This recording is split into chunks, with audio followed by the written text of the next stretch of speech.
I told myself I would just look at you for about 10 seconds when I got up here.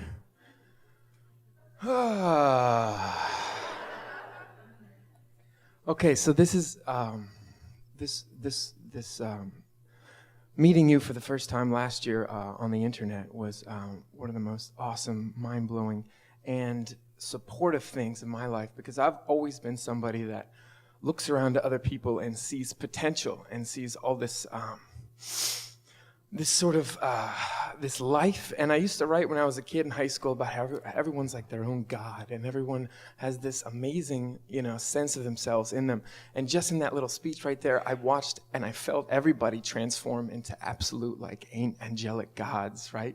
And I see you talk to people, and I hear online, and I get so frustrated when people don't walk away with absolute transformation in front of you, because what you're saying is so. To me, it just takes a little while to get the hang of it, doesn't it? Yeah. And I'm starting to get that, like, the power that I actually have over my emotions. And the direction. Power, really good words. The power that you have over your emotions because they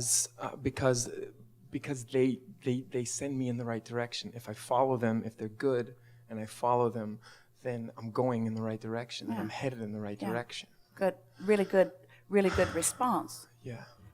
Because and another way of saying it is, I have power over my emotions because I have choice about thought.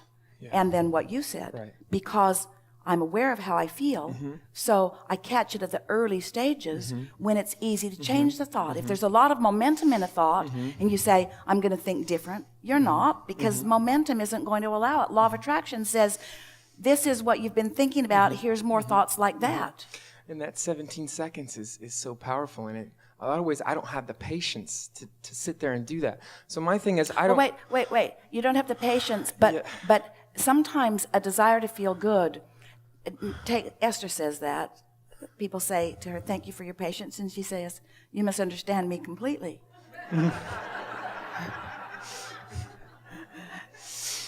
But you don't need patience. Patience is an indication of misalignment. Yeah. Patience is uneasiness. Patience is wobble in the vibration. Because when you're trying to assert patience, what you're actually trying to do is you're trying to control through action, through willpower. I will not be upset about this. And you're asking yourself to buck a current that's very, very strong. So we want you to accept that impatience as an indicator that you're wanting to go more general. Because if you'll go more general, the discomfort will. Last night, Esther put her door knocker out with what she wanted for breakfast. And the first thing she did is, when she got up this morning, was look to see that it was gone. Because if it's gone, that's a good sign. That means somebody's on it. But then it didn't come when it was supposed to, and the window passed, and so once it was well past the delivery time, Esther called downstairs, and the hotel is very busy, mostly because of all of you, and so it took a long time to get someone, and they sent someone, and anyway, the breakfast never came. But as she was walking out the door, the man was standing there with her breakfast. So as it was unfolding, she went through bouts of impatience,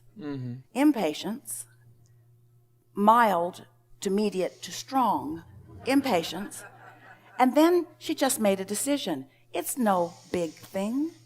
It's no big thing. It's no big thing. It's no big thing. Just talked herself off the ledge. It's no big thing. It just doesn't matter. It's just no big thing. It's just no big thing. And then the man who came to the door looked very afraid because there'd been a lot of phone calls back and forth. And so he came to the door with breakfast and Esther took it and gave him a really big tip. There was no charge for the breakfast because of the inconvenience of not getting it. And so Esther gave him a really big tip and just laughed and said, it must be one of those mornings down there. And they actually had a very nice conversation, and we want all of you to know, don't worry about Esther, she's not hungry. She's pretty sure she could live quite a long time and not eat. at all. Esther was more fueled by her misalignment and coming back into alignment than she would have been by things going perfectly well. This is the thing about things like this. They don't matter. In other words, nothing matters because there's always another path, isn't there? And there's always another path of lesser and lesser and less resistance. And when you know that, then you're just in that flexible place where the new thing that occurs evokes something different from you than you have been before and leaves you in a more practiced place of knowing that all is well. Yeah. And the more that you know all is well no matter what, then the more you are able to go anywhere and everywhere with anyone and everyone, because there's no more guardedness or protectiveness or needing things to be just right before you can feel good, because you get it that it's always all right, that things are always working out for you, no matter how they appear to be in any moment in time. They're always working out one way or another. One way or another. Yeah. One of my main barriers is a lack of focus, is that focus. I have this incredible talent. I'm a musician. I've turned down all kinds of different opportunities for me as a musician to go do things and make music other places, but I'd rather make my own music, right? I want to be an artist. I've always desired to be an artist and to share my music with everybody. But I'm responsible for that on my own, and I can't seem to get myself to work for it, to really work for that. And well, here's the thing. Do you feel the wobble? Do you feel the wobble in that? In other words, because there's a lot of momentum in your desire, because you are a wonderful musician and you are creative. You know that. You have a very strong momentum about that. But you also know too much about the other.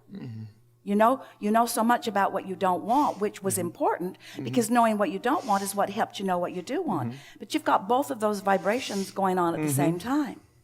So that's why we are encouraging that you step back into a more general place. So rather than hitting it head on, in other words, knowing what we know, we could say to you that you're going to get exactly what you want. It's going to turn out exactly the way that you want it. But it's going to take a little while, because it's going to take a while for you to release your guardedness and your protectiveness. It's going to take a little while for you to shift your patterns of belief, because you know too much about the music industry. You know too much about the way others have lived. You have too many memories about how it's been for yourself. And so you've got active stuff in your vibration that doesn't have anything to do with right now. It was about a former time. It doesn't have anything to do with right now. But you keep dragging it into now with your memory. Now, what's a memory? An active thought. You don't have a storage cabinet here with experiences all piled up in there. That's not what's going on. It's empty in there, really, for the most part. You are a transmitting and receiving mechanism, and so the memory that you bring from your past to your now just messes up your now. You don't have to do that anymore, but you can't go cold turkey.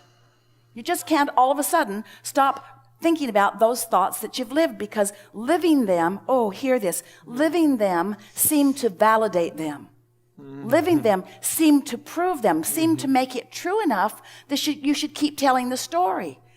That's not the way we want you to look at this in this vibrational world. That's like saying, okay, I lived stuff I didn't want to live. I didn't like it when I lived it. I didn't like it one bit. I hated living that. But it was real. And it was true. And therefore, I'm going to keep all of that active in my now so that I can keep living it. What? But it was true. It was true, and therefore, and my life validated it. Therefore, it represents who I am. That's who I have been. That's therefore who I have to be. Ooh, this is really good stuff. Because I have been it, then I still am it. Is that the way? Your logical mind doesn't want to say that, but your vibrational world insists on it. Because I was it, and I'm so aware that I was it. Don't look any of this up in the grammar dictionary. Because I lived it, because I was it, then then I think I should keep thinking about it. I'll just keep talking about what I want because of what I don't want. I want to do my own music, he said. I want to do my own music. I want to do my own music because I don't want to work. I don't want to collaborate. I don't want to be part of the system. I don't want to be bossed around. So you think you're saying, I want to do my own music, but vibrationally you're saying, I want to do my own music because I don't want to do that and that and that and that and that. And it's all active in your vibration, so you got a great big old wobble going on. So how do you stop the wobble? Now, you've heard this story from us before. We tell it a lot. It's about momentum. Standing at the top of the hill, you've got your car, it's out of gear, way down there the road goes. So you just take the car out of gear, you take the parking brake off, and you just nudge it from behind a little bit because you want to see what would happen, and then you remember that you know what's going to happen because you know about momentum, you know about inertia, you know about gravity, you know about the laws of the universe. So before the momentum gets very strong, you change your mind, you step out in front of it, the car bumps up against you, but you've stopped the momentum and all is well. You wouldn't want to be at the bottom of that hill stopping that momentum. Well, this is what you've been trying to do. You've been at the bottom of the hill trying to stop the momentum. And it isn't that you're not a good thinker. It isn't that you're not a good deliberate creator. It isn't that you're not a wonderful musician. It's that you're trying to defy the laws of the universe. You can't stop momentum like that. You got to stop it before it gets started. And how do you do that? First thing in the morning before it gets started. First thing in the morning before it gets started. Right after meditation before it gets started. You got to catch it when it's little. Catch it when it's little. And start a different momentum. And before you know it, the momentum of your positive expectation will be huge. And the momentum of your negative expectation will have petered out altogether for the most part. Oh, other things will show up to remind you how wretched you are. In other words, you got layers of wretchedness that you feel about yourself. But one awareness at a time, you'll just release it and release it and release it until pretty soon you'll be standing in a place where you're not just giving lip service. You see, you're not giving lip service. You know what that means? You know what Esther thinks that means? Lip service, meaning saying the words that you don't really feel. You're not doing that when you tell us what a good musician you are. You believe that. You believe that you're really good at that. It's just that you don't believe that there's a way for you to present that in the world. So the cross current that you got going on is, oh, I'm good at this, but I have to play in a game I don't want to play in order to be good at this, and I'm not willing to do that. I'm not willing. I really want it, but not that much. I really want it, but not enough to give up freedom, not enough to give up, you see. And what we want you to understand, you don't have to give up anything because the universe is working for you. Mm-hmm. The universe is working for you.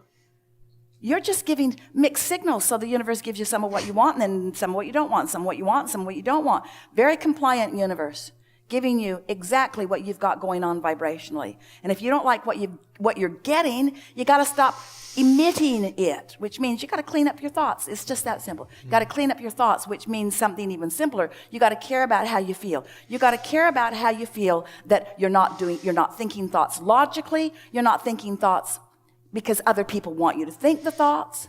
You're thinking the thoughts based solely. This is the best thing that you're ever going to hear in your whole life. This is the secret to living happily ever after. This is the secret to getting everything that you want from this life experience. This is the secret to continuing the trajectory that you started when you made the decision to come into this physical body. You just got to decide that you want to feel good, and you want to feel good so much that you're willing to give up the opinions that don't allow you to feel good about everything. About everything.